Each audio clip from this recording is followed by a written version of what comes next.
bien, oui. Eh bien, bonjour.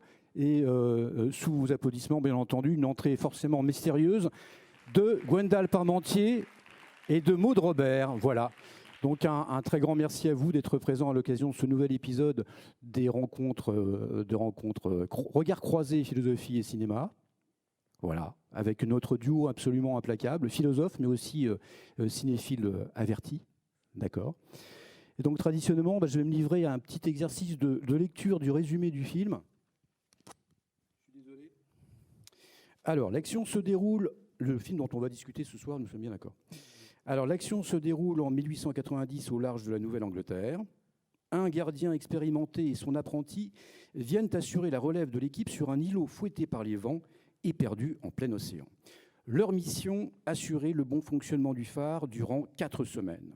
Thomas Wake est le gardien en chef dont l'agent est raidi par le scorbut. Ephraim Winslow, c'est l'identité sous laquelle, en tout cas, il se présente, est l'apprenti dont la formation est à parfaire.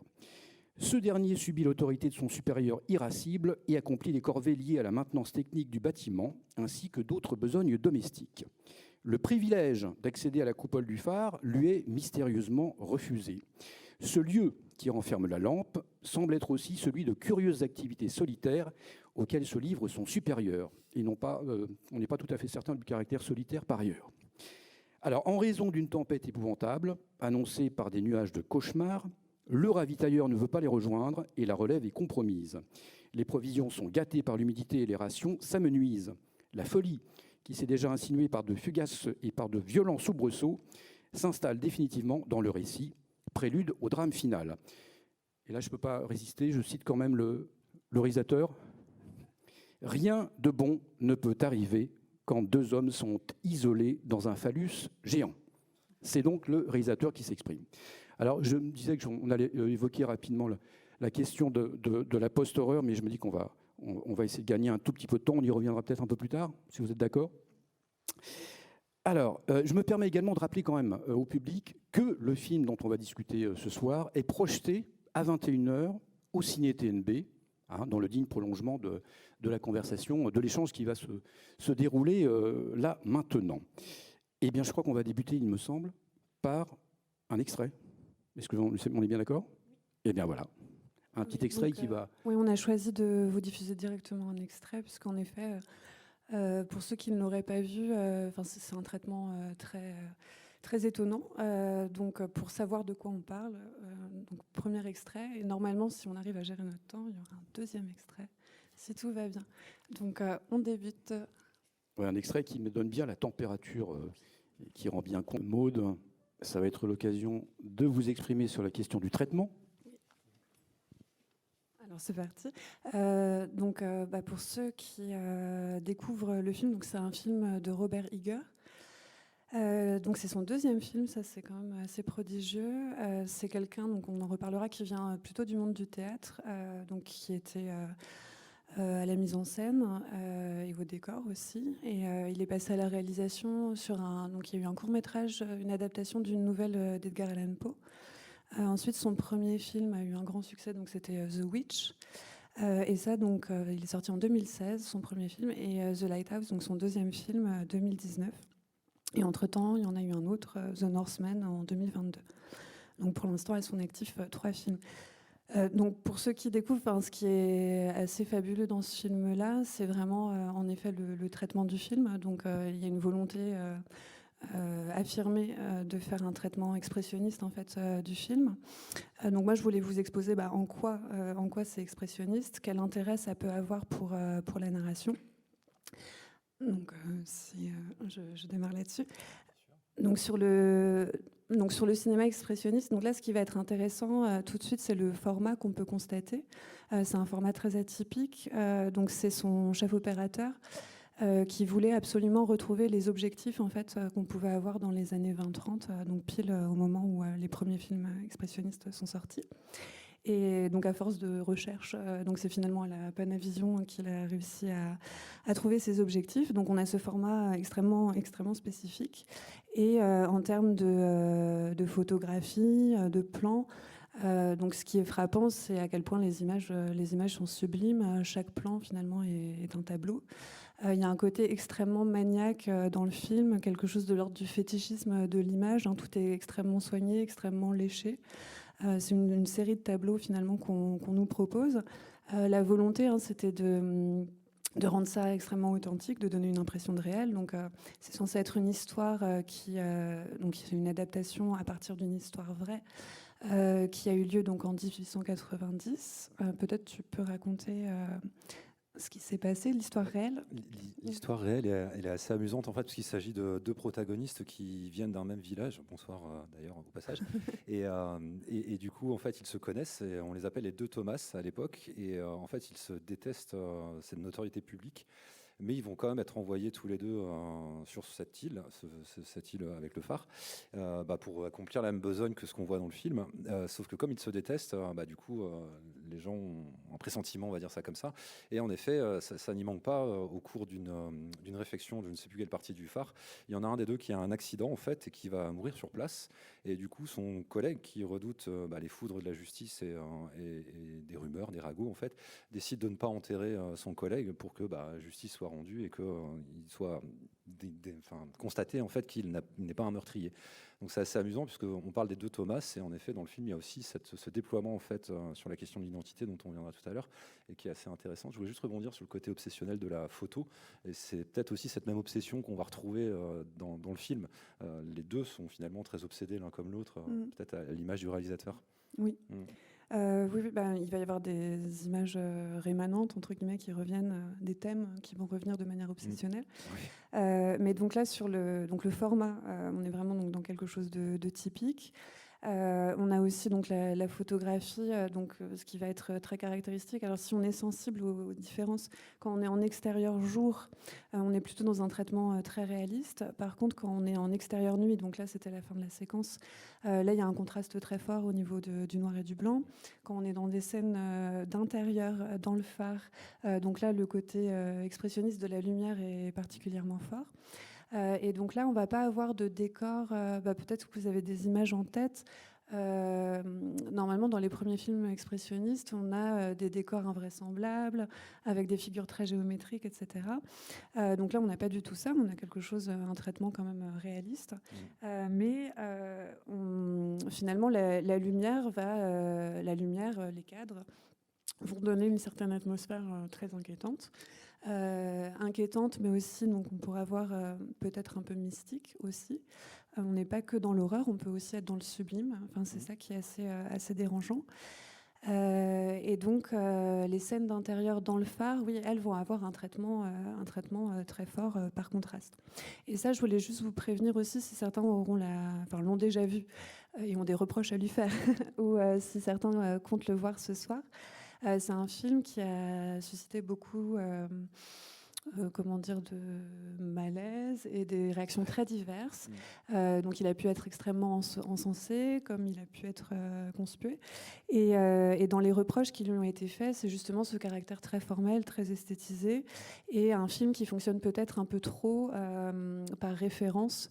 Donc moi, j'essaierai de vous montrer les références qu'a pu emprunter le réalisateur. Donc on a énormément de cinéastes auxquels il fait référence. La temporalité du film est bien particulière, parce que c'est vrai que c'est un déploiement qui est assez lent, avec des images en effet de plans séquences, comme ça. Là. Oui. On dirait vraiment en effet des films, et puis cette lumière froide, glaçante, qui est très oppressante et qui installe justement ce sentiment de nausée qu'on va retrouver à plusieurs endroits du film. Ça, oui, il y a une lenteur. Moi, quand je l'ai vu la première fois, j'ai dit à mes parents, on dirait un film de Bellatar. Donc, il y a quelque chose de très lent, une espèce de procession. Et pour sombrer progressivement, en fait, le principe, l'intérêt de l'expressionnisme, là, ça va être aussi donc, de nous placer peut-être dans la psyché, dans finalement l'état d'esprit donc d'un des personnages de Robert Pattinson. Et on est dans une lente, finalement, accession à peut-être ces représentations mentales. Voilà. Mais donc, en tout cas, voilà, c'est un film qui a pu diviser. Donc, je reviendrai un tout petit peu sur les références qu'on peut voir éventuellement dans le film. Mais en tout cas, c'est un parti pris vraiment intéressant pour la thématique d'avoir choisi l'expressionnisme, puisque finalement, donc, on va être, c'est ce qui va permettre de rentrer dans le fantastique, c'est ce qui va permettre de rentrer dans l'horreur. Sur la question du fantastique, donc il y a une espèce de trouble Là, si on analyse un tout petit peu la séquence qu'on vient de voir, ce qui est très intéressant sur la sirène et bon, sur les espèces de bûches qui flottent, la personne noyée, etc. À aucun moment on arrive à décider, on a plutôt tendance rationnellement à penser que tout ça est le produit de l'imaginaire de Pattinson, que tout ça sont des visions hallucinatoires. Et à la fois, il y a un traitement, donc si on est très sensible à ce qui se passe, on voit que finalement ça fonctionne en champ contre champ. On voit ce que Robert Pattinson voit, puis ensuite on le voit lui. Finalement, si on avait voulu donner vraiment une dimension hallucinatoire, on n'aurait pas fait ce rappel au réel avec le gros plan du visage de Pattinson. Donc il y a quand même un doute qui s'installe, d'où le registre fantastique qui, là on est au tout début du film, hein, ça fait peut-être 5-10 minutes que le film a démarré, et on comprend que le film va jouer avec cette ambiguïté-là. Est-ce que ce qu'on voit est réel? Est-ce que c'est imaginaire? Donc ça va être vraiment ce traitement-là, cette atmosphère, qui vont distiller une forme de doute, quoi. Et je voulais aussi revenir sur la séquence parce que je trouve ça assez beau quand elle démarre. Donc on est en plan fixe sur Pattinson en train de travailler. Donc là on est dans une caméra objective, on est dans le réel. Et ensuite, si vous vous souvenez de l'extrait, donc on va avoir un travelling très lent vers la droite. Ensuite, on va avoir un travelling ascendant où finalement on suit le phare dans son ascension. Et c'est pour ça que je parlais peut-être de mystique et de sublime aussi. C'est que là, la question du point de vue se pose. Finalement, c'est un point de vue qui est parfaitement impossible. À aucun moment, on peut cadrer comme ça. Et donc, on peut se demander si le point de vue là qu'on nous montre, c'est pas le point de vue du phare, en fait. Le phare qui nous montre lui-même, finalement, ses entrailles, on va dire ça comme ça. Si certains étaient là l'année dernière pour la conférence qu'on a faite sur Alien, il y a une grosse parenté entre cette scène et la scène d'ouverture d'Alien, où c'est pareil, on a un long travelling pour nous faire visiter le vaisseau. On se demande quel point de vue c'est. Est-ce que c'est déjà un étranger qui est dans le vaisseau? Est-ce que c'est le vaisseau qui est dans son côté organique, finalement, se délivre? Donc là, on va avoir exactement la même chose. Donc ce travelling vertical qui est assez déroutant. Et si on est très sensible aussi au plan, on voit donc William Dafoe, on le découvre de dos avec la lumière du phare devant lui. Donc à aucun moment le film ne va montrer le point de vue de William Dafoe. On ne va jamais avoir de caméra subjective pour explorer finalement ce que pense ou ce que vit William Dafoe, au point qu'on va se demander s'il existe vraiment. Le doute est permis, hein. Est-ce que ce personnage existe, est vraiment réel? Mais là, donc, on le voit de dos. Donc ce serait toujours le phare qui observe peut-être un de ces personnages.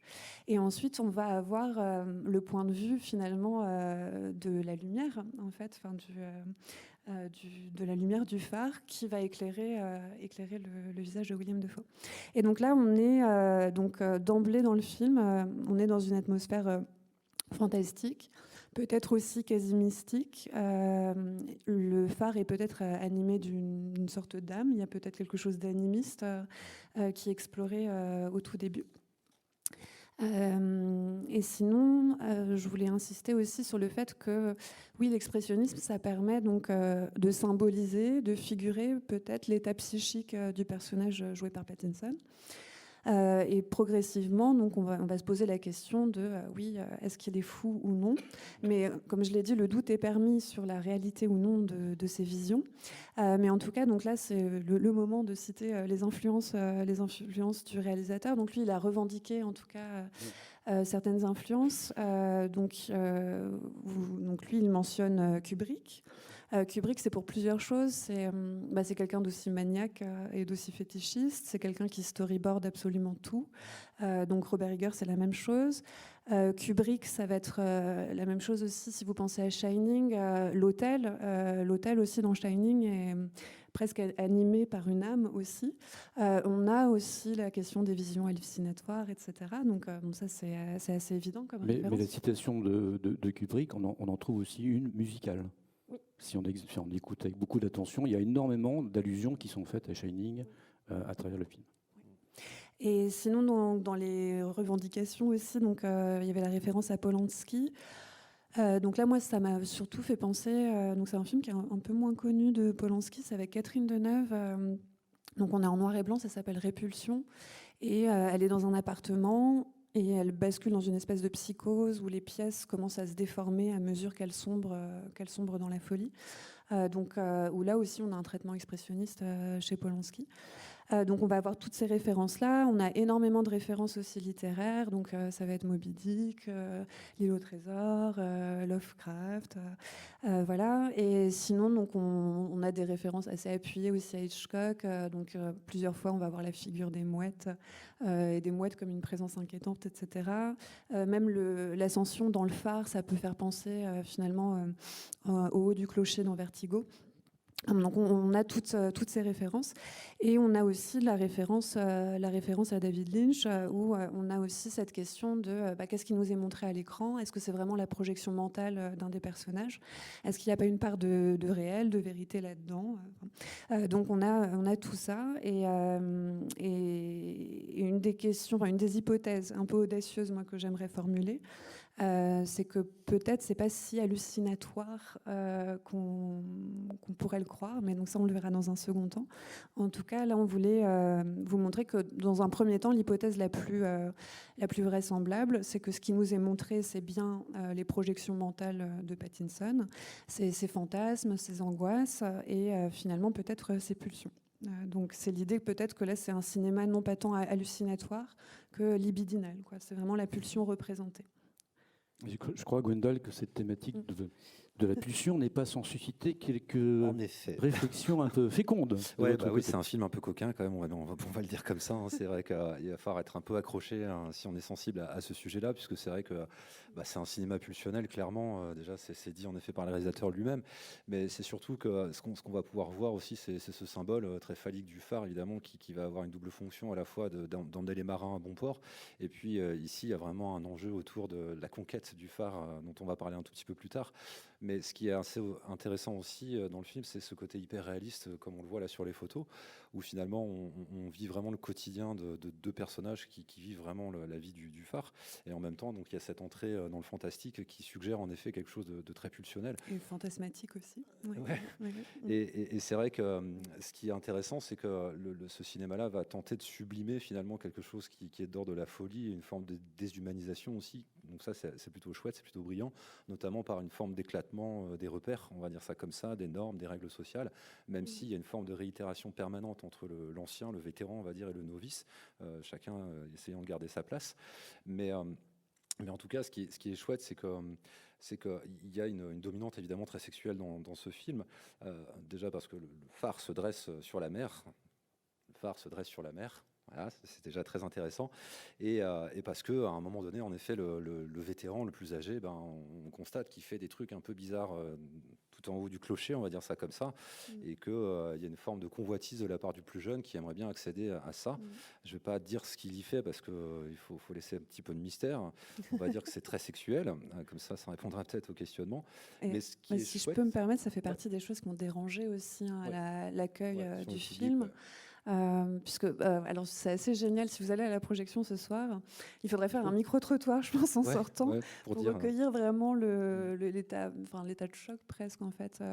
C'est vraiment une expérience de cinéma très forte, et en effet ces scènes sexuelles, mais qui sont de l'ordre de l'onanisme, elles sont présentées dans une forme de crudité, de gore, et alors même qu'on a des images qui sont sublimes, etc. Donc introduire la sexualité dans son caractère prosaïque, c'est particulièrement dérangeant. Le film est très sensuel aussi, parce qu'il y a toujours un rapport comme ça au sens, la pluie, voilà, tous les sens sont mis en éveil. On voit Pattinson justement dans l'extrait là, qui a mal à l'oreille à cause de la corne de brume. Ça, c'est assez intéressant aussi. Et c'est vrai que ce qui est pertinent, je trouve, dans le film, c'est que ça part sur une hypothèse qu'on peut faire avec Freud. L'idée que le psychisme humain, il est entièrement gouverné par des pulsions, et que sans un garde-fou, on va dire ça comme ça, eh bien c'est le déversement littéral des pulsions, comme si notre esprit était entièrement gouverné par des pulsions. Pulsions qui ont plusieurs couleurs, on va dire. Peut-être que tout le monde est familier avec l'idée de Thanatos ou d'Eros, c'est-à-dire la pulsion, on va dire sexuelle au sens large du terme. Mais l'idée de Freud, c'est que si on en revient au fondement, l'homme est un être de désir, animé et agité par des pulsions, animé par une forme d'agressivité, de violence, un instinct de destruction, voire d'autodestruction, et qui indique simplement qu'on n'est pas taillé en fait pour la vie sociale. On n'est pas naturellement enclin à vivre avec les autres, à partager avec les autres, à respecter les autres. On est toujours animé comme ça par une pulsion désirante et une pulsion de domination. Donc c'est ça qu'on va trouver aussi dans le film, cette espèce de polarité entre le vétéran qui incarne une forme d'autorité, de patriarcat, et puis le petit jeune qui essaye de contester cette place, donc comme s'il voulait remplacer quelque chose. Et donc c'est intéressant. La grande idée de Freud aussi, là c'est malaise dans la culture, malaise dans la civilisation. Ouais, c'est ça, ouais. Donc oui, on est des êtres pulsionnels. Il a fallu des siècles, des millénaires de répression, en fait, pour qu'on arrive à canaliser ces pulsions. Et donc, il a fallu, pour qu'on fasse civilisation, il a fallu domestiquer tout ça. Ça va être le rôle de la morale, le rôle de la religion, le rôle de la loi, le rôle de l'art aussi, sublimer la pulsion plutôt que de l'assouvir directement. Donc, passer par une médiation. Et donc là, ce qui était intéressant à propos de cette situation pour ces deux hommes, c'est que tout à coup, il n'y a plus de garde-fous, justement. On quitte la civilisation, Alors, au départ, on n'est plus que deux. Ils sont toujours là, les repères, au départ, parce que justement, ils essayent de les réitérer, mais on va assister justement au dérèglement des choses, comme le temps qui se met à tourner mauvais. Et c'est cet éclatement, ce délitement, en fait, qui va être intéressant, justement. Parce que, en effet, c'est ce que tu disais, c'est parce qu'on est habité par ces pulsions qu'on a besoin, finalement, de les canaliser, notamment par la figure du père ou du chef, un petit peu comme une foule a besoin, finalement, d'un chef pour la guider, sans quoi elle s'autodétruirait. Et c'est l'idée, finalement, qu'il y a une forme d'anthropologie négative, c'est-à-dire que notre nature est fondamentalement associable, on va dire ça comme ça. Et ça, c'est intéressant, puisque du coup, c'est une passion qui vient en contenir une autre, donc le respect à la loi, par exemple, qui va nous tenir en respect, on va dire ça comme ça. Et ce qui est chouette dans le film, c'est qu'en effet, toute cette partie très réaliste où on voit donc la besogne, la vie au quotidien du phare, eh bien, on a ces repères par le travail, ces repères aussi par le vétéran qui n'arrête pas de rappeler à l'ordre le petit jeune en lui disant fais ton devoir. Oui, ils essayent de se raccrocher à la civilisation, alors même de maintenir quelque chose dans un endroit pareil, alors qu'en effet tout semble devoir éclater parce qu'ils sont que deux déjà, et qu'en effet il y a déjà une rivalité qui s'installe entre eux, et puis parce que la nature elle-même semble prendre parti à cette espèce de lutte qui va les amener l'un contre l'autre en fait. Et c'est vrai que c'est assez intéressant, puisque du coup c'est cette perte de repères qu'on va voir s'installer au fur et à mesure. Et c'est aussi cette perte de repères qui, dans une certaine mesure, va amener le fantastique et va amener justement l'onirisme, c'est-à-dire est-ce qu'on n'est pas face au déploiement d'une psyché particulière, obsession, et en effet tout ce à quoi on va assister, quoi. Et donc ça, c'est intéressant parce que on peut aussi voir que cette perte de repères, elle va s'installer dans le film avec des scènes qui sont mémorables, des scènes de beuverie littéralement, puisque comme le thème de court-métrage c'est l'eau, c'est assez chouette aussi de voir que ils boivent pas d'eau en fait. On ne va jamais boire de l'eau, et c'est toujours de l'alcool, c'est toujours le soir, et on a donc cette polarité aussi entre le quotidien en journée qui est très âpre, très dur, avec tous les éléments qui se déchaînent, et avec très hiérarchisé. ce vétéran qui est très autoritariste, le petit jeune qui veut défier son autorité, et puis de l'autre, le soir, eh bien, on est copains, tout va bien, comme s'il y avait une forme d'authenticité de l'être aussi qui est dégagée par l'ivresse de l'alcool, comme si ces repères explosaient en fait sous couvert justement de cette désinhibition alcoolique, comme si les garde-fous précaires de la société devaient voler en éclats. Et ça, c'est assez intéressant, puisqu'ils ne rient pas, ils sont très joyeux, ils sont vraiment très amis le soir, quoique des fois il y a quelques petites explosions. Et puis le matin, ça y est, le réel reprend ses droits avec cette lumière, cette couleur, ce traitement de l'image qui est vraiment particulier. Et donc ça, c'est vraiment très intéressant, parce que ce dérèglement, il est multiple en fait. C'est pas que les deux personnages qui rentrent en conflit, c'est aussi la nature tout entière qui semble jouer de ça. Et c'est cette construction en fait qui est assez intéressante. C'est pour ça qu'on peut parler vraiment d'un processus de déshumanisation, ou quelque chose qui est finalement une espèce de retour comme ça à la pulsion primaire et brute, quelque chose de très archaïque. Et donc ça, c'est plutôt chouette à voir. Et voilà, et c'est vrai que ce que pose aussi comme question le film, moi, que je trouve assez intéressante, parce que le film pose plein de questions, évidemment, il y a plein de thèmes qui sont abordés, on est bien obligé d'en sélectionner que quelques-uns.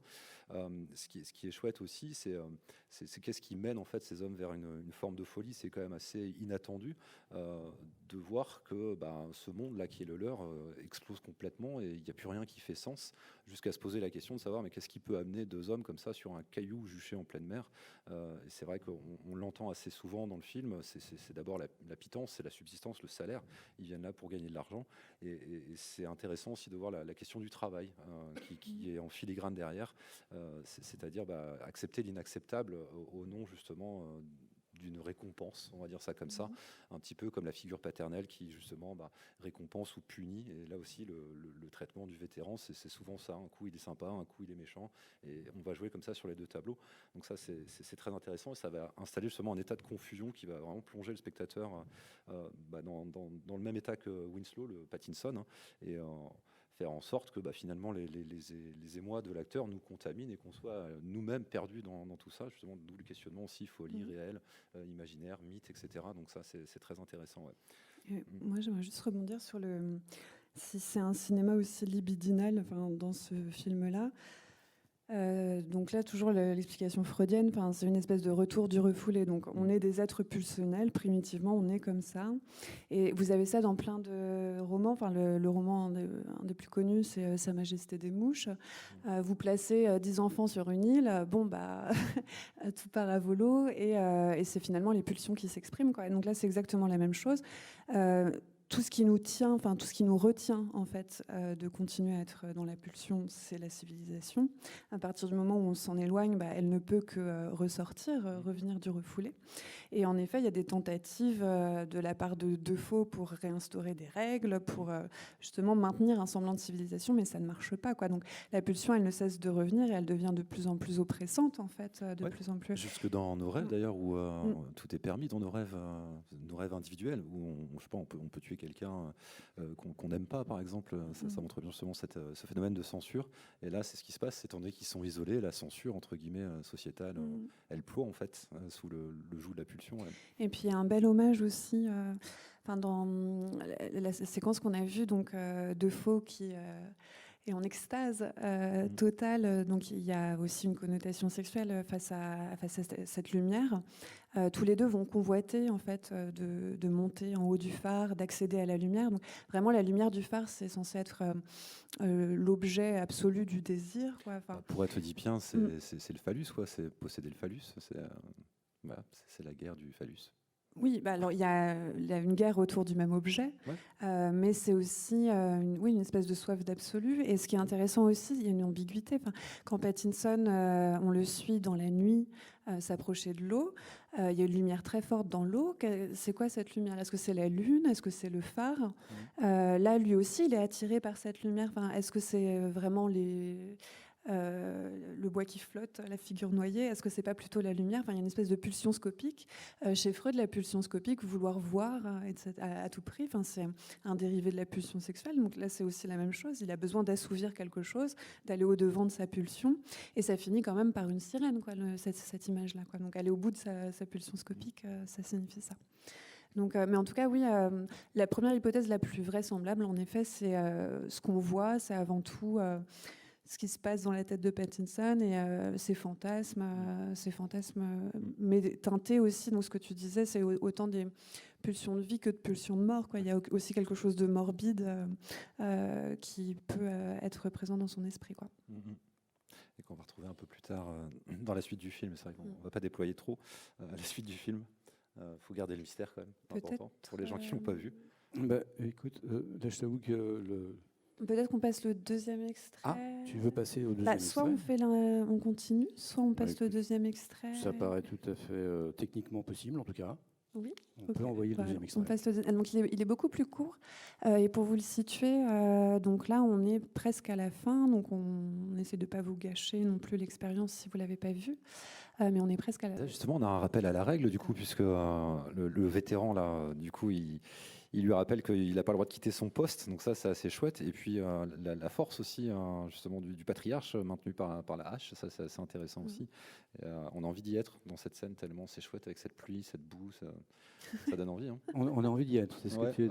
D'accord, ok. Mais écoute, c'est une... Non, et là, ce qui est intéressant, c'est que la progression du film, c'est de nous placer toujours plus dans l'ambiguïté. On ne sait plus du tout finalement ce qu'il faut croire. Ouais. On est embarqué dans une espèce de délire visuel, de folie perceptive. Enfin, Alors, ni qui croire non plus, parce que c'est vrai qu'on apprend au fur et à mesure du film que l'un comme l'autre semble s'être inventé une identité propre.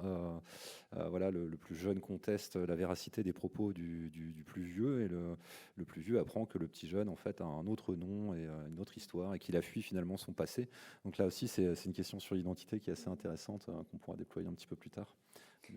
C'est chouette. Oui, et puis là, bon, il y a plein de choses à dire sur cet extrait, même s'il est très court. Juste pour vous situer, ça coupe brutalement, mais en fait, il y a un travelling. On les suit dans une autre pièce, et en fait, là, la narration change totalement. Jusqu'ici, on avait vu Defoe courir après Pattinson avec une hache, à la Shining, justement, et arriver dans l'autre pièce, donc au moment où on a coupé. Les rôles s'inversent, et en fait c'est Defoe qui se met en position de victime et qui dit à Pattinson mais pourquoi tu me poursuis avec une hache. Donc finalement ce qu'on nous a montré, on en vient à douter de la véracité, et finalement c'est un film qui nous place dans une espèce d'expérience de folie perceptive. Il n'y a rien qui vienne garantir la réalité et la véracité de ce qui est montré, quoi. Enfin, c'est vraiment ça. Et donc là, on voit que l'ambiguïté est totale, puisque au début de la séquence, donc Pattinson, il veut fuir. Il découvre donc normalement William Dafoe en phare par terre, et puis quand il le retourne, finalement, c'est lui-même. En cours de film, on a appris qu'en fait, c'était donc Winslow, c'était un nom usurpé. C'était Pattinson, a priori, aurait tué quelqu'un par le passé et aurait usurpé son identité. Donc là, il y a bien deux Thomas. Donc là, ce qui va être intéressant pour nous philosophiquement, c'est que là, maintenant qu'il y a deux Thomas, en fait, il n'y a plus la figure de l'altérité. Ça, c'est creusé pendant tout le film, puisque à partir du moment où vous êtes isolé sur un phare, vous êtes finalement seul face à vous-même. Il n'y a plus d'altérité. Et on en vient à douter d'absolument tout. Donc, est-ce que Pattinson est tout seul depuis le départ? Est-ce qu'il y a bien Defoe et est-ce qu'il est bien le bourreau et le patriarche qu'on croit? Est-ce que Defoe fait croire à Pattinson en fait des choses et lui fait croire qu'il est fou? Donc ça part. En fait, on part dans un délire interprétatif aussi, quoi. Enfin, c'est ça qui est assez génial. Enfin, quand on dit c'est une grande expérience de cinéma, c'est que visuellement les images sont magnifiques. Pour ceux qui ont des références, il y a toujours un plaisir à saisir des petites références, etc. Et c'est surtout, il est rare, oui, qu'on soit placé dans un tel malaise et dans une telle, moi, ce que j'appelle une folie perceptive, quoi. Ouais, c'est vrai qu'il y a un malaise qui s'installe du coup dans le film, et entre autres parce que c'est vrai qu'assez vite, quasiment dès le départ, en fait, c'est entendu, les deux sont rivaux, en fait, ils sont isolés finalement l'un contre l'autre.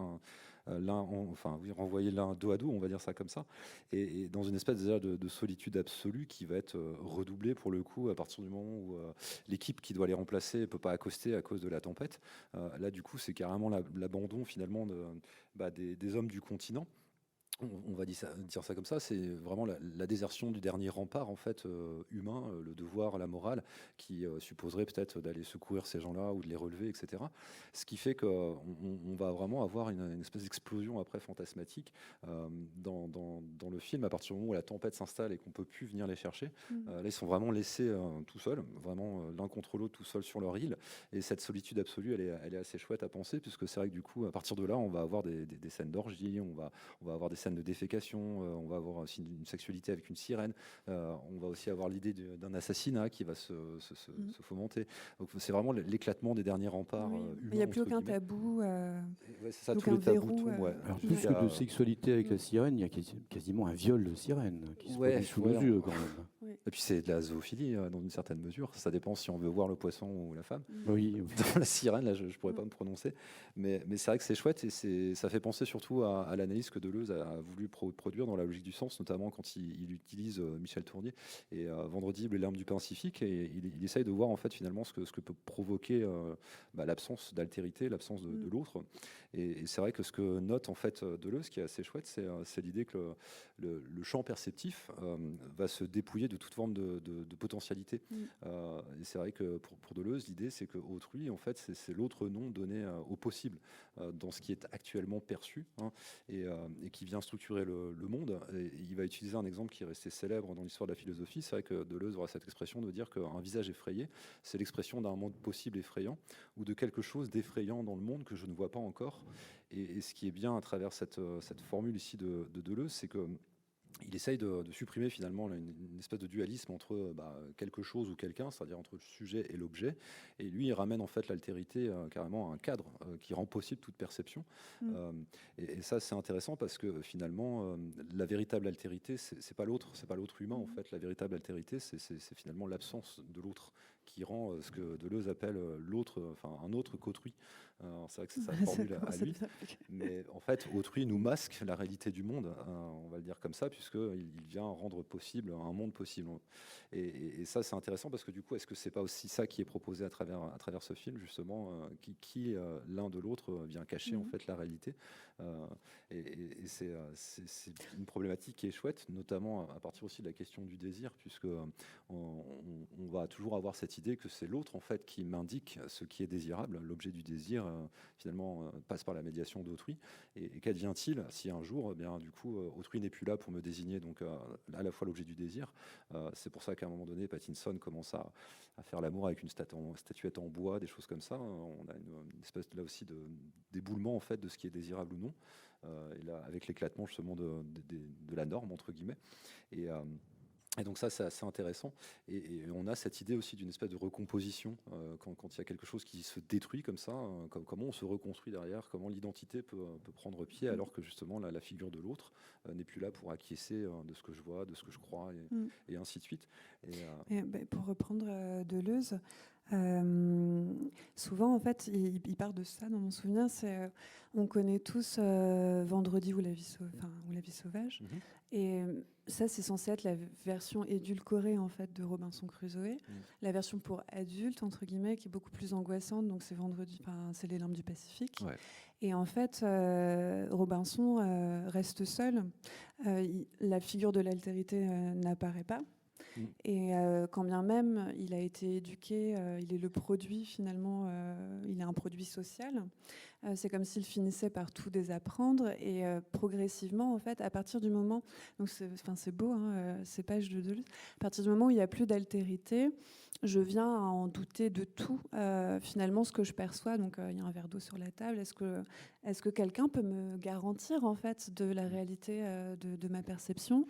Donc finalement je suis pris dans une espèce de vertige à partir du moment où l'autre n'est pas là pour qu'on fasse un monde ensemble. Enfin, c'est ce que tu disais. Et ce vertige, justement, il est intéressant parce que c'est le vertige des possibles, c'est le vertige de la liberté. Après tout, si je suis plus contraint ou interdit par l'autre et par les règles qu'on a fixées ensemble, en effet, tout est permis, tout est possible.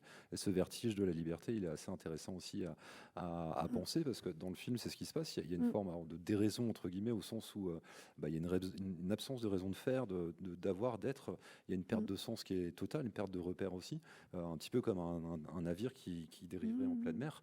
Et c'est un peu cet échouage qu'on voit. On est dans une liberté absolue, en effet, et c'est tout le paradoxe, parce que le phare est censé marquer justement un repère. De droit.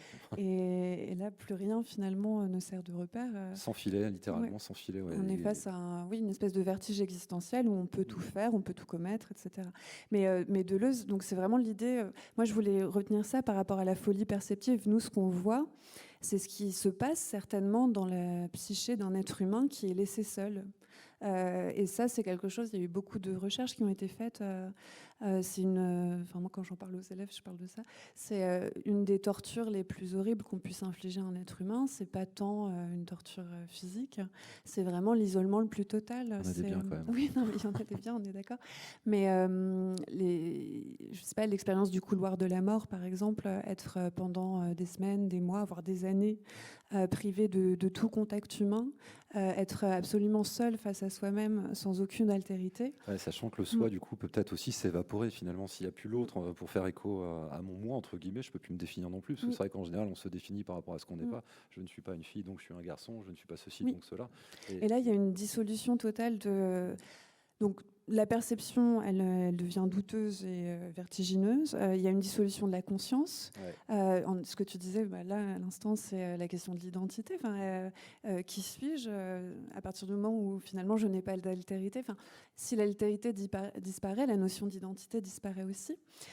Et donc le fait qu'il il se voit lui-même finalement, donc ça dit bien ça. Enfin, l'identité s'est dissout, l'altérité a disparu, etc.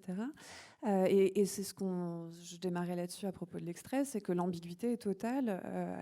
On ne sait pas si Pattinson est seul depuis le début, et oui, s'il est totalement fou. On ne sait pas si c'est Defoe qui le mène en bateau. Et si on suit le propos de Deleuze, donc c'est soit il est tout seul et c'est l'absence d'altérité qui l'a rendu comme ça, et la folie qu'on nous montre, elle est parfaitement logique en fait. Soit c'est une hypothèse plus intéressante peut-être, c'est que à deux, ça ne suffit pas en fait. Deux, c'est pas une altérité suffisante pour faire un monde et pour que du sens émerge, que la conscience de soi reste, que la notion d'identité reste, etc. Après, ce qui est intéressant aussi, c'est que la folie dans le film, elle peut émerger en effet de cette hypothèse-là, mais elle peut aussi venir de l'hypothèse où le travail qui rendrait fou, en fait, parce que c'est vrai que du coup, Pattinson, il est tout le temps dans la besogne, et puis il fait que les basses labeurs, tandis que de Defoe, du coup, lui, il consigne par écrit la vie du phare, il fait manger aussi, parce qu'il y a une scène d'anthologie sur la cuisine, et donc il surveille, il fait des choses comme ça, mais du coup est livré aux novices du coup toute l'ingratitude de la tâche, et on le voit à un moment donné justement sortir le pot de chambre, et il va essayer de le jeter à la mer, mais manque de peau, il est face au vent, donc il se reprend tout dans la tête, et c'est là qu'il commence vraiment à crier de lassitude, et là il se passe un clivage aussi dans le film qui est intéressant, mais ça pose aussi la question du travail finalement, et de la besogne, etc. Est-ce que ça rend pas fou un petit peu comme dans Charlie Chaplin aussi avec les temps modernes, quand on voit ce personnage justement sourire, des espèces de folie mécanique comme ça, c'est un des passages justement du film. Et donc la folie en fait, elle peut émerger un peu de n'importe où. C'est ça qui est intéressant dans ce film-là, c'est qu'il y a plein de pistes interprétatives pour essayer de déclencher la folie. Et sur la question de l'identité, ce qui moi j'ai trouvé intéressant, c'est finalement ça se renvoie vers nous. Si nous on était placés dans une telle situation, mais qu'est-ce qui se passerait pour nous en fait? Comment on réagirait nous-mêmes en tant que spectateurs si on était placé dans cette situation bien particulière? Et sur la question du travail, c'est vrai qu'on en avait parlé. Enfin, donc on a dit ce qui peut rendre fou, donc c'est être isolé, l'absence d'altérité, le travail qui peut être aliénant, l'autoritarisme de l'autre. Alors qu'ils sont seuls au monde, pourquoi finalement respecter les règles sociales? Pourquoi les réintroduire? Pourquoi les reproduire? En fait, ça n'a aucun sens. Il y a une forme de vanité, en fait, d'absurdité à être là, à faire ces tâches hyper serviles, etc. Donc il y a aussi un grand sentiment d'absurdité qui peut faire émerger la folie. Et ce qui va être intéressant, on en avait parlé, c'est que nous, quand on parle du travail, on a toujours en tête Hegel, et sur la notion de travail, normalement, d'après lui, c'est par le travail finalement qu'on prend conscience aussi de nous-mêmes. Donc normalement, on devrait se dire, Pattinson, il ne devrait pas s'égarer, entre guillemets, il ne devrait pas basculer dans la folie, parce que c'est justement celui qui travaille le plus. Et normalement, donc, quand on produit quelque chose, quand on crée quelque chose, on laisse une partie de nous-mêmes, et c'est comme un miroir qui nous est tendu, en fait, pour avoir accès à nous-mêmes. C'est un reflet, en fait, de notre identité, etc. Et donc, il y a un tour de force chez Hegel, où il estime que... donc c'est la dialectique du maître et de l'esclave. Il estime que l'esclave, il est censé être plus libre que le maître. L'esclave, lui, il arrive à travailler la matière, il arrive à subjectiviser la matière, et la matière lui renvoie aussi sa subjectivité. Alors que le maître, il est dans la dépendance de l'esclave, et il n'a pas cet accès comme ça à sa subjectivité.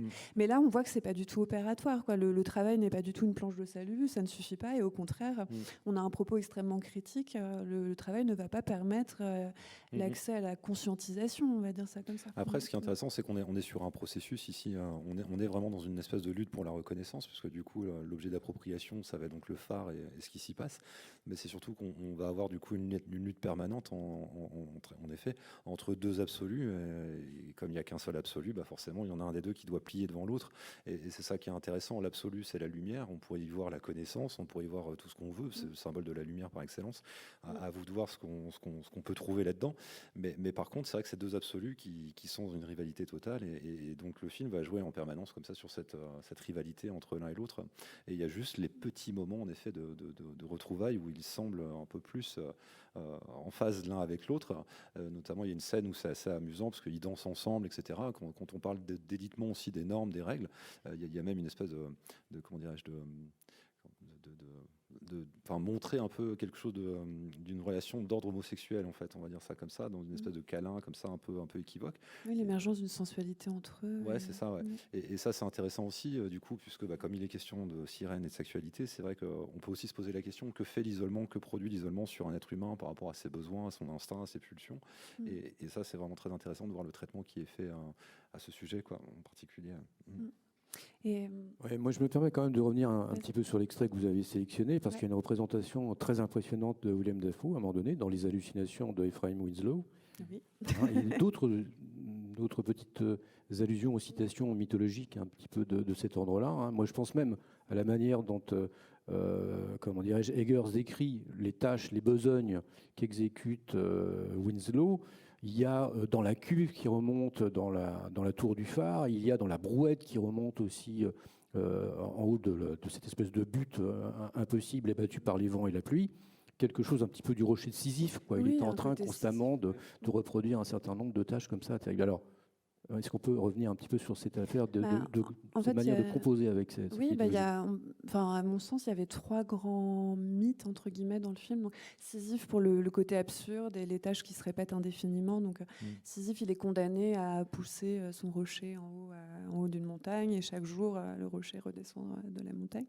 Il n'y a que chez Camus que Sisyphe a quand même le cœur rayonnant et trouve une forme de jouissance dans cette répétition et dans l'absurdité des choses. Là, pas du tout. C'est la folie qui attend au tournant.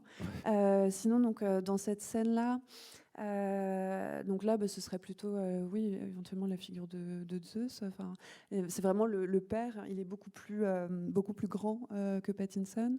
Moi, cette scène, elle me fait penser. Alors, je sais pas si ça vous fait penser à ça, mais dans Le Mépris. Quand Fritz Lang arrive à la Cinecittà et on a des statues.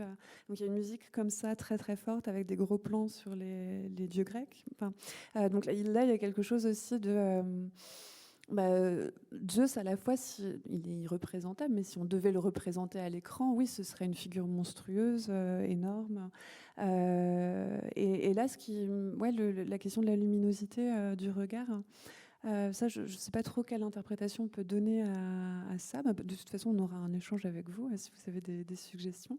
Mais donc, les grands mythes, donc c'était Sisyphe. Moi, je reviens juste sur Sisyphe. C'est vrai que Prométhée, tu pourras commenter. Et Sisyphe, c'est vrai qu'il a laissé, ce mythe a laissé dans la culture populaire l'image justement du travail aliénant, en fait, c'est-à-dire le tripalium, conformément à son étymologie, c'est-à-dire quelque chose qui est de l'ordre de la torture, en fait. Et c'est vrai qu'il y a beaucoup d'images maintenant qu'on trouve dans les boutiques, etc., de petit bonhomme qui pousse son truc, jusqu'à petit bonhomme qui pousse son caddie aussi pour décrier peut-être une société de consommation. Et c'est vrai que c'est intéressant parce qu'il y a vraiment une réflexion autour du travail aussi. Encore une fois, moi je repose la question parce que je la trouve assez sensée. Qu'est-ce qui peut pousser 2 hommes comme ça à accepter l'inacceptable? Enfin, les conditions de vie qui sont les leurs sont absolument effroyables. Même si on est à une autre époque, ça reste quand même quelque chose d'assez difficile. D'autant que l'eau, la tempête finit par percer les murs, percer les toits, elle s'infiltre partout. On imagine le froid aussi, le froid humide qui doit pénétrer les vêtements, etc. Donc c'est vrai que Sisyphe a aussi cette image-là, et je trouve que l'aliénation, poussée jusqu'à la folie, marche bien dans le film. Après, oui, dans le film, on a aussi le mythe de Prométhée, éventuellement. Alors, attention avec Prométhée, parce qu'on touche un petit peu à la fin du film, en quelque sorte. Donc il faut essayer de manier la chose avec beaucoup d'habileté. D'accord, oui. En fait, vous le voulez bien. Là où je verrais Prométhée, c'est au-delà, en effet, du mythe platonicien. Il y a une image qu'on voit. Là, celle-là, elle est rigolote.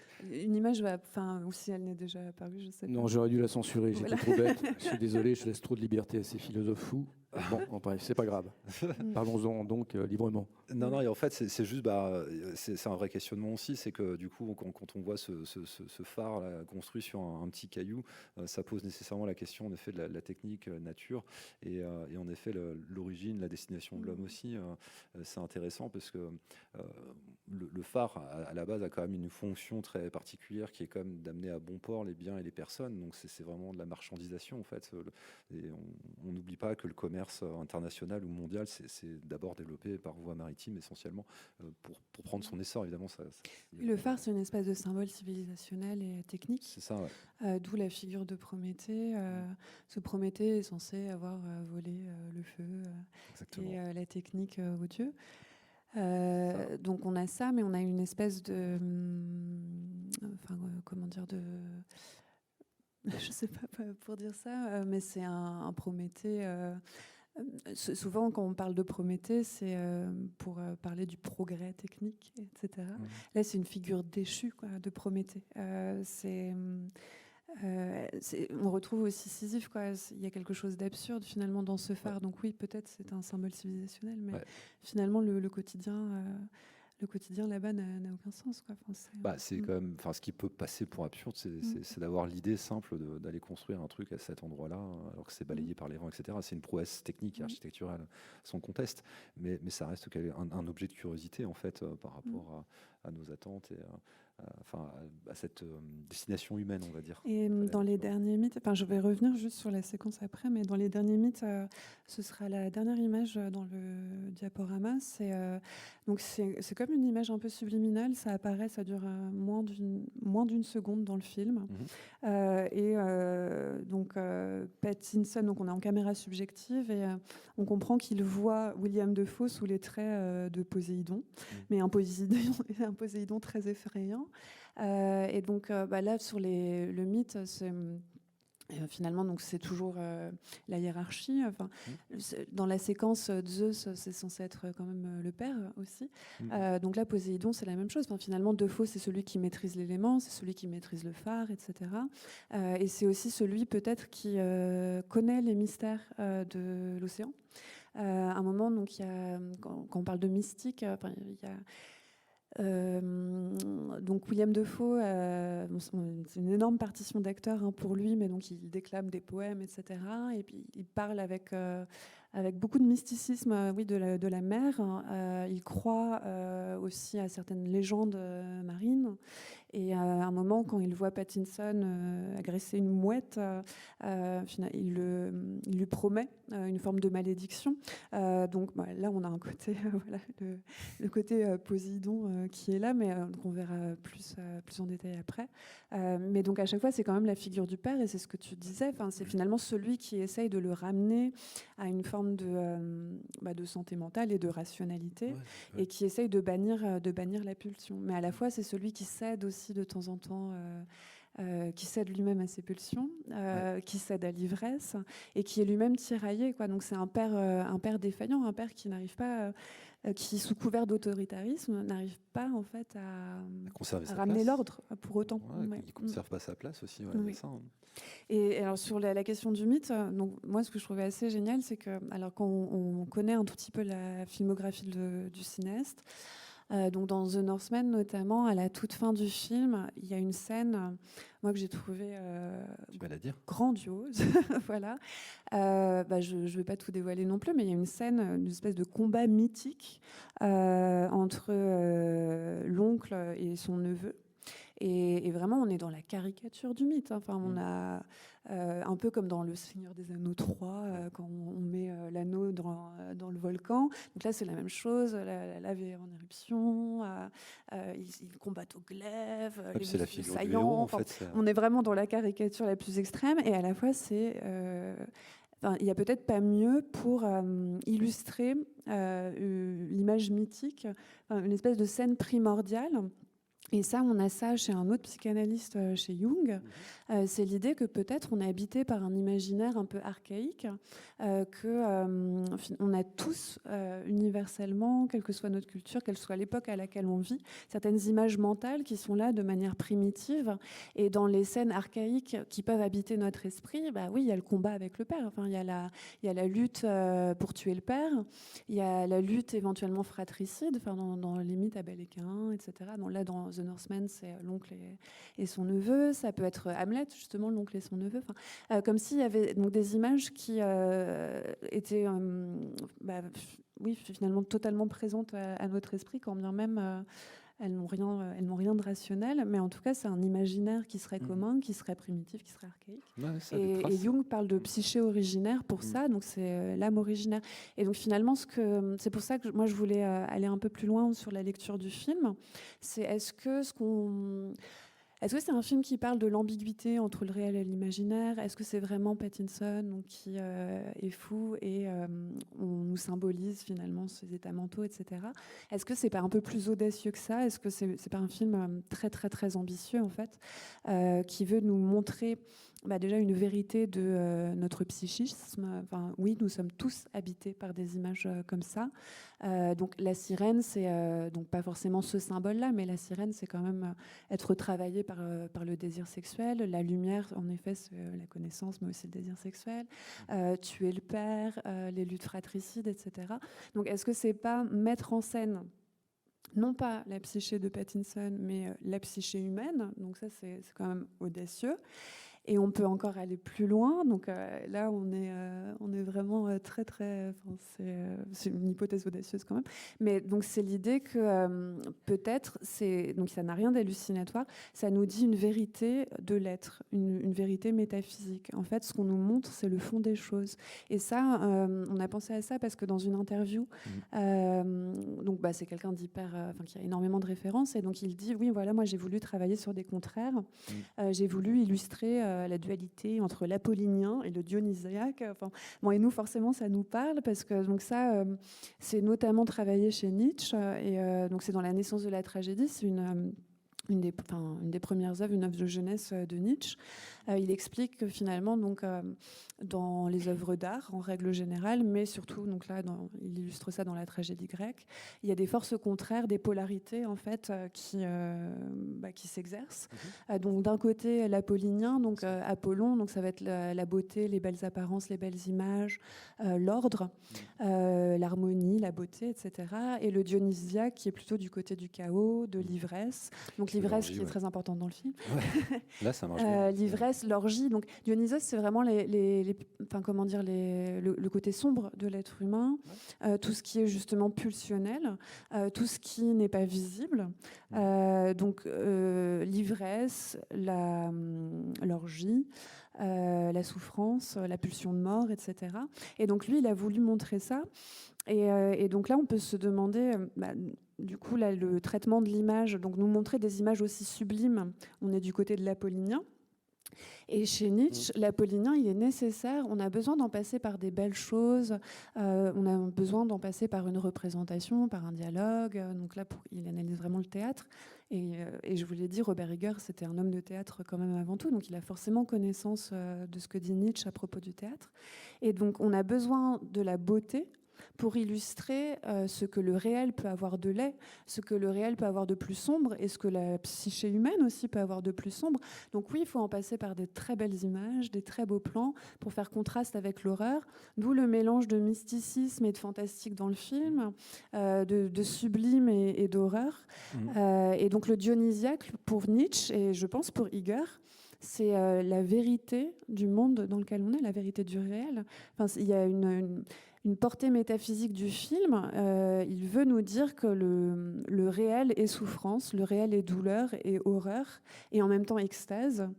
Donc ça, c'est vraiment le côté dionysiaque. Et pour nous le montrer, parce que, bon là je le dis, mais pour qu'on le ressente au plus profond de notre être, que le réel, il est comme ça. Il faut en passer par l'apolline, il faut en passer par les belles images, etc., etc. Et donc ça, c'est l'hypothèse dernière, entre guillemets, nous, qu'on a à offrir du film. C'est pas tant la question de, finalement, est-ce que Defoe existe? Est-ce que Pattinson est fou? Est-ce que nanana? C'est est-ce que... Et ça, il y a les mêmes analyses qui sont faites à propos des films de Lynch.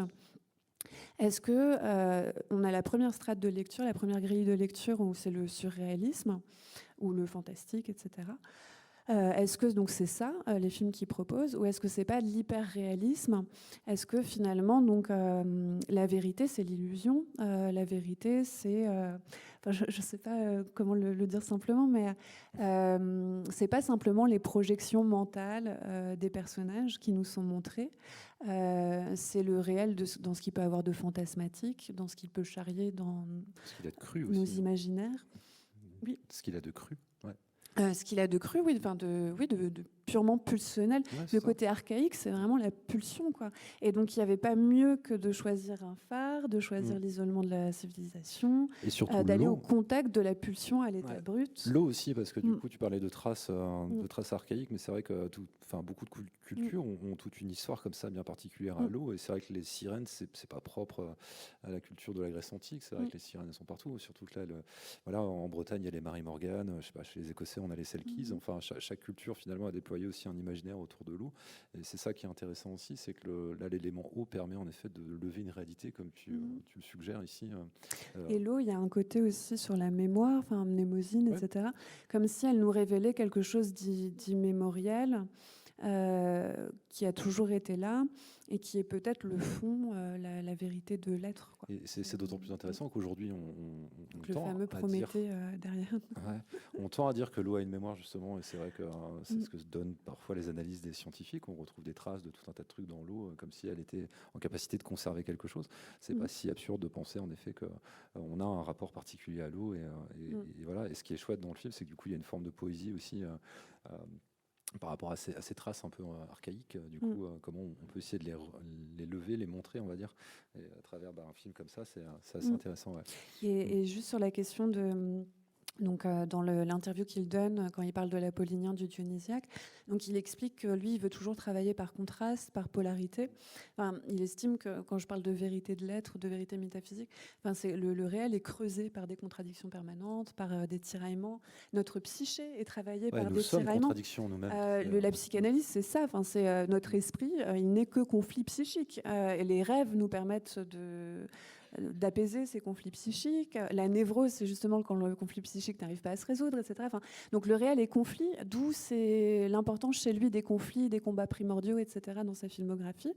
Et donc, il veut travailler les contrastes, les contraires. Et dans le film, donc, on a énuméré, on a fait une toute petite liste des contrastes qui travaillent le film et qui font que on est perturbé, on arrive à se mettre à la place de Pattinson, on se laisse contaminer en fait par sa souffrance, par sa douleur, par ses visions, et justement parce qu'il y a ce travail, cette dissonance qui est permanente et réitérée tout au long du film. Ouais, finalement, ils sont touchants ces deux personnages dans leur fragilité, dans leur vulnérabilité. Ils sont quand même touchants, justement quand il y a des scènes comme ça. Là, on sent un soupçon d'humanité, justement d'humanisme qui les retrouve. Ils sont finalement touchants dans cette situation de perdition totale, quoi. Et on peut aussi entrer en empathie. Ce moment d'affection ne va pas durer longtemps. Oui. Non, parce que derrière il y a bagarre, mais en effet, c'est en effet tout ça, et cette histoire de contradiction, elle est chouette parce qu'elle est vraiment bien mise en avant. Et finalement, est-ce que c'est pas là aussi un renvoi pour nous, autres spectateurs, dans notre monde moderne, parce qu'on n'est pas dans une forme d'imposture justement où toujours les polarités entre travail, vacances, etc. Enfin, toutes ces polarités qui s'installent au quotidien en fait. Et c'est chouette. parce que moi, je voulais te lancer sur les contradictions à l'œuvre dans le film.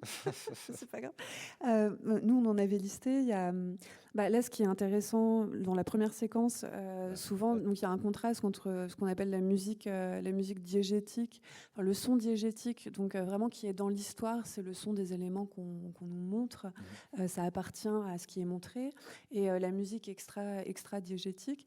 Donc là, il y a souvent un contraste. On est dans quelque chose de naturel ou de l'ordre du technique, et sinon on est dans quelque chose d'hyper artificiel, de très strident, de très dissonant. Donc ça, sur la musique, on a le travail des contraires. Sur le phare, phare lui-même est une contradiction, quoi. C'est l'élément naturel et à la fois c'est la technique poussée à son extrême. Les polarités, évidemment, c'est entre les deux personnages, entre Defoe et Pattinson. Donc contraste hyper fort. Le contraste, il se joue entre le réel et l'imaginaire, qui se complètent et qui finalement finissent par se dissoudre et se contaminer l'un l'autre. Sur l'imaginaire, on va avoir la figure de la sirène, on va avoir la mouette, on va avoir Poséidon, Prométhée, éventuellement donc Sisyphe, mais ce n'est pas représenté directement. Mais donc là, est-ce que c'est vraiment de l'imaginaire? Est-ce que ça appartient pas au réel, en fait, ces figures-là? Est-ce que c'est pas des grands symboles, en fait? C'est pas tant des mythes que des symboles qui parlent à notre esprit et des repères psychiques, en fait, dont on a besoin. Sinon, sur les polarités, donc, je vous ai dit le traitement réaliste quand on est dans les extérieurs de jour, mais le côté surréaliste, expressionniste quand on est dans les extérieurs de nuit ou quand on est dans l'intérieur. Voilà. Avec et sans pluie aussi, parce qu'il y a des moments où il ne pleut pas toujours. Quand même. Les scènes aussi de pur labeur, alors du côté de Pattinson, et les scènes d'ivresse le soir, de tendresse, aussi, de joie. Le jour et la nuit aussi, c'est vrai que c'est bien marqué cette alternance aussi. On est toujours comme ça sur une espèce de cycle de contraire. Et toujours aussi la contradiction de la pulsion, entre la pulsion qui arrive à se satisfaire et la pulsion frustrée, la pulsion contenue, etc. Il n'a pas l'air donc on a vraiment cette polarité. Voilà. Et lui, il résume ça au conflit, au contraste entre apollinien et dionysiaque. Mais en tout cas, c'est ce qui travaille, tout le film. Voilà, écoutez, je vais être un tout petit peu obligé de vous freiner. Oui. Voilà. On a bien noté en tout cas que nous étions tous possédés par des images parfois terribles, horribles, voire déviantes. Il n'y a que Gwendal Parmentier qui trouve ça chouette. Il l'a dit. Et il est possible effectivement qu'il y ait des personnes dans le public qui souhaitent poser des questions à nos invités ce soir. J'en suis même certain. Alors oui, parce qu'il est 19h40. Voilà, c'est pour ça que je vous alerte sur. Et nous avons potentiellement 15 minutes d'échange 15 avec le minutes public. d'échange et ce sera très très minuté. J'en suis absolument désolé. Nous avons des obligations à ce sujet-là. Alors, qui est-ce qui a envie peut-être de poser une question à Gwendal Parmentier et Maud Robert, ou éventuellement non, j'ai vu un. J'ai cru. Et après, ce qui serait intéressant, c'est ceux qui ont vu le film, ceux qui n'ont pas vu le film. Voilà, est-ce qu'effectivement, il y a des gens qui ont vu le film avant de venir à cette rencontre? Pouvez-vous lever la main? Ça fait... Oui. Ça ne fait pas tant de personnes que ça. Et vous aviez besoin d'exorciser l'expérience, d'en parler. C'est ça. Dites-nous tout, d'ailleurs, si vous le souhaitez. Hein. Oui, ça peut être... parce que ce qui est intéressant, c'est toi, ton retour d'expérience. Steven, il nous a dit qu'il s'est senti ivre après la projection. C'est vrai. Et justement, ce que dit Nietzsche sur la tragédie grecque, elle est censée nous mettre dans un état de transe et d'ivresse. On arrive à rejoindre justement le dionysiaque, mais dans une forme édulcorée, puisque le dionysiaque, il est insoutenable. Normalement, c'est quelque chose de trop dur. Mais l'apollinien a réussi à adoucir, entre guillemets, et à nous faire rentrer dans une forme d'ivresse. Donc toi, c'était l'ivresse. Clarisse, elle nous a dit qu'elle était dérangée, le dégoût et la nausée. La nausée, on en a parlé chez Sartre aussi. Dans la nausée, on fait l'expérience aussi d'une certaine vérité de l'être qui est dérangeante. La nausée, c'est un peu l'extrémité de l'ivresse, quoi. Oui, oui aussi, oui. C'est pas juste. C'est pas faux. Mais donc, je ne sais pas, vous, tout de suite après, le sentiment. Est-ce qu'il y a quelqu'un qui voudrait bien nous donner son sentiment immédiatement après la vision du film? Je suis sûr. Oui. Alors, non, là, c'est des scènes un peu climax. Enfin, je vous rassure, oui, c'est beaucoup plus dilué que ça. Oui. Hein. Non, là, on a pris des scènes un peu phares, pour le coup, où il y a une emphase de la musique. Ouais. Oui. C'est pas tout le temps... ouais. Il n'y a pas de musique à proprement parler, en fait. C'est surtout des sons... Oui, c'est principalement une bande sonore qui est extrêmement travaillée et c'est au moment des hallucinations, en fait, à proprement parler, qu'il y a de la musique. Je viens de réaliser... On a la même distorsion entre son esprit, les images de son esprit et la distorsion du son. Oui. On reconnaît quand même encore le son du phare, mais avec toute une distorsion qui vient... Il y a quelque chose d'annonciateur, en fait, dans le son. Il prépare. En fait. Alors, tout à l'heure, tu t'interrogeais sur la lumière qui était projetée par les yeux de Zeus ou Poséidon. Oui. En fait, il a une tête de phare. Oui, il y a une Ni tête plus ni de moins. phare. Il y a aussi le regard inquisiteur. C'est pas une insulte qui va marcher oui. forcément dans les cours d'école. Oui. Mais... Tête de phare. C'est Difficile, hein, de... Là, moi, j'y ai vu quelque chose de très graphique, mais pas forcément signifiant. Alors après, je sais pas s'il y a une interprétation particulière qui vient à l'esprit sur Defoe qui... Oui. Si on a plaisir à voir Defoe comme un dieu, c'est aussi rappeler justement la puissance divine sur la fragile humanité qui est regardée de haut, en fait, si on veut vraiment y voir quelque chose de divin. Et après, c'est vrai que moi, j'ai pas du tout parlé du travail des acteurs, mais c'est vraiment des morceaux de bravoure. C'est 2 partitions magnifiques pour les deux. Defoe, vous l'avez entendu, il a un accent à couper au couteau. Tu y es ma beauté. Des choses comme ça, bon, c'est assez rigolo. Et Pattinson, il est vraiment totalement à contre-emploi, quoi. L'idée, c'est de déconstruire totalement le bellâtre, les faibles. Et il se prend pardon de l'expression, mais il se prend de la merde au bout de 10 minutes. Et, la symbolique est lourde concernant l'image, justement, qu'il a pu porter pendant très longtemps, la représentation qu'a pu avoir le public de Pattinson. Et toujours sur les anecdotes de film, on a su qu'apparemment, ça s'est très mal passé pour Pattinson pendant le tournage, parce qu'en fait, Robert Eager, il lui faisait faire je ne sais pas combien de prises, et quand on se prend la pluie, la merde 10 fois, parce qu'il faut refaire la prise, bon, c'est pas simple. Ah, mais une fois, c'est bien déjà. Voilà. Et apparemment, donc, comme il vient du théâtre, il est laissé aussi beaucoup improviser, donc en termes de jeu d'acteur, c'est pas toujours facile. Donc Defoe, lui, il était hyper à l'aise, parce que lui aussi, c'est son milieu d'origine. Mais apparemment, donc, Pattinson avait beaucoup de mal, et ce qu'on voit dans le film, en fait, c'était vraiment le rapport qu'ils avaient entre eux. Pattinson ne parlait pas avec Defoe. Il y avait une tension véritable. Pattinson a failli quitter le film, en fait. Et donc, l'état de tension qu'on voit, c'est aussi l'état de tension qui s'est avéré sur le tournage. Ce qui est chouette dans le casting aussi, c'est que Defoe, il a déjà une tête de fou en soi, naturellement. et c'est marrant aussi de voir Pattinson dans son contre-emploi, c'est-à-dire enlaidir ce qui est beau. Et le film, finalement, toujours joue sur cette polarité. Et là, c'est montrer de beau quelque chose qui l'est aussi à la base. Cette espèce de folie comme ça qui nous habite tous. Ça, c'est assez intéressant aussi de voir ce traitement-là.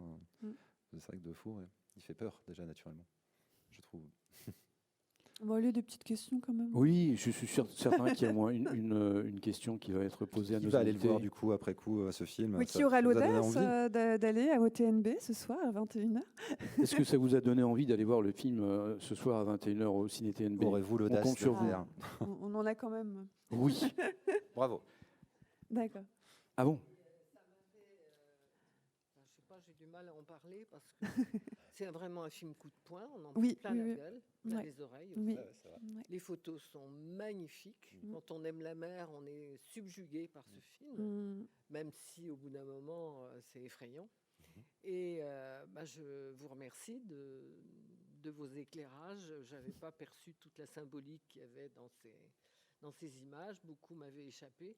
Et je suis très contente de le revoir parce que j'étais sous une impression très forte. Je suis sortie sonnée de la projection. Oui, hébétée. Je vous rejoins là-dessus. Au bout d'un moment, on ne peut même pas réfléchir tellement les images sont puissantes. Enfin, moi, c'est l'impression. Il y a quelque chose d'indigeste quand on sort. Enfin, on ne sait pas encore trop quoi en penser. On est sonné, il faut un temps d'assimilation. C'est une expérience un peu sensorielle, un peu puissante, quoi. Effectivement, qui ne peut pas laisser indemne. Vous l'exprimez très bien. Et c'est vrai que pour moi, à mon sens, c'est la marque des grands films, justement, c'est ceux qui nous laissent une empreinte, quelle qu'elle soit, bonne ou mauvaise, mais ça nous laisse une empreinte et parfois on y repense quelques jours plus tard, des éléments comme ça qui nous reviennent à l'esprit. En tout cas, pour moi, c'est comme ça que je repère un film qui est finalement quelque chose d'assez grandiose. Auquel j'ai entraîné 2 amis qui ne l'ont pas encore vu. Et c'est intéressant parce que quand on prend conscience de ça aussi sur ce film-là, on voit que The Witch et The Northman, c'est un peu la même histoire aussi. On a quelque chose de très réaliste, c'est que les gens n'ont pas beaucoup aimé The Northman parce qu'ils s'attendaient peut-être justement à avoir un film épique de médiéval dans le plus pur style. Et puis c'est vrai que pareil dans le film à un moment donné, clac, ça part sur quelque chose de beaucoup plus mythologique, de beaucoup plus mystique. Et quand on n'est pas préparé à ça, c'est vrai que ça peut être. Oui, alors The Witch et The Northman, si vous avez la curiosité. Bon, malheureusement, j'aime pas faire la promo, mais c'est distribué sur une grande plateforme. Voilà. Donc, si vous voulez voir The Lighthouse, vous pouvez le regarder à la maison tranquillement sur cette plateforme. Et The Witch aussi, The Northman, il n'est pas encore disponible parce qu'il date de l'année dernière. Ouais. Tu n'es pas supposé conseiller ah non, je ne recommanderais jamais aux personnes qui sont venues nous voir d'aller le regarder sur une plateforme, voyons. Non, mais le mieux ce serait d'aller au TNB. Bien sûr. Si jamais The Witch, par exemple, c'est vrai qu'il est disponible et c'est pas du tout le même traitement. On est dans quelque chose de beaucoup plus rythmé. Ouais, on n'a pas cette ambiguïté qui est maintenue. Enfin, le doute est levé en fait à la fin du film. Bon, c'est pas du tout la même chose. Et oui, c'est vrai que je vous ai pas dit, mais à l'origine, quand il a fait The Witch, il s'est dit qu'il aimerait faire un remake de Nosferatu. Et finalement, donc ça n'a pas pu se faire, mais il s'avère que il a quand même fait un film expressionniste entre-temps. Mais en tout cas, oui, il était travaillé plutôt par cet imaginaire-là. C'est intéressant aussi parce que du coup, les trois films, ils ont aussi comme point commun cette espèce de lenteur en fait dans le déploiement des choses. Je pense qu'il y a un travail aussi sur le temps. Il faut laisser le temps au temps, et puis le temps finit toujours par l'emporter, court toujours après nous, pour le dire autrement. Un petit peu l'image, je sais pas, du crocodile tic-tac qui veut manger crochet, quoi. On est toujours, Et c'est là où tu voulais parler éventuellement. C'est un cinéaste qu'on a rangé dans... Enfin, rangé. Oui, c'est-à-dire qu'il a été plus ou moins assimilé à un courant qui est considéré comme étant... Enfin, qui a été baptisé post-horreur. Alors, qu'est-ce que c'est que la post-horreur? Je vous avoue que je ne le sais pas bien moi-même. Mais a priori, on aurait affaire à des sortes de films un peu intelligents. C'est-à-dire que des films qui composeraient et qui manieraient les codes du genre ou des genres des différents films... que sais-je, horrifiques, fantastiques, et qu'il les injecterait dans des récits, dans des drames psychologiques, dans des films un peu plus réflexifs, des films un peu plus résistants qu'on est tenté de creuser. Moi, j'adhère pas forcément à cette labellisation post-horreur parce que le fantastique, selon moi, il a, depuis Belle Lurette, exploité des grands thèmes, des grandes questions sociales, sociétales, politiques. Donc, mais voilà, alors Eggers peut effectivement être rapproché d'un Ari Aster, d'un Jordan Peele, d'un David, j'allais dire Gordon Green, mais c'est pas tout à fait ça, presque. Enfin, le réalisateur de It Follows et puis le réalisateur de Under the Silver Lake, voilà. Donc une espèce de courant, en tout cas, de films qui sont apparus dans les années 2000 et plus précisément encore après 2010, voilà. Et on parlait du temps, justement, et je suis un petit peu désolé, mais il est 19h54, 4, je ne sais pas, mais nous avons obligation de libérer la salle. On a juste un petit cadeau sonore à vous faire voilà. pendant que vous allez quitter la salle. Voilà. Il nous reste à remercier en tout cas les Champs Libres, Clarisse et toute l'équipe des Champs Libres qui nous ont accueillis fort chaleureusement. Merci à eux et on espère vous retrouver tous. Mesdames, on vous a repérés, hein. On veut vous voir tout à l'heure. Merci à vous. Merci beaucoup. Merci Gwendal, merci Maude. Merci Steven, merci à vous. Steven. Merci Clarisse.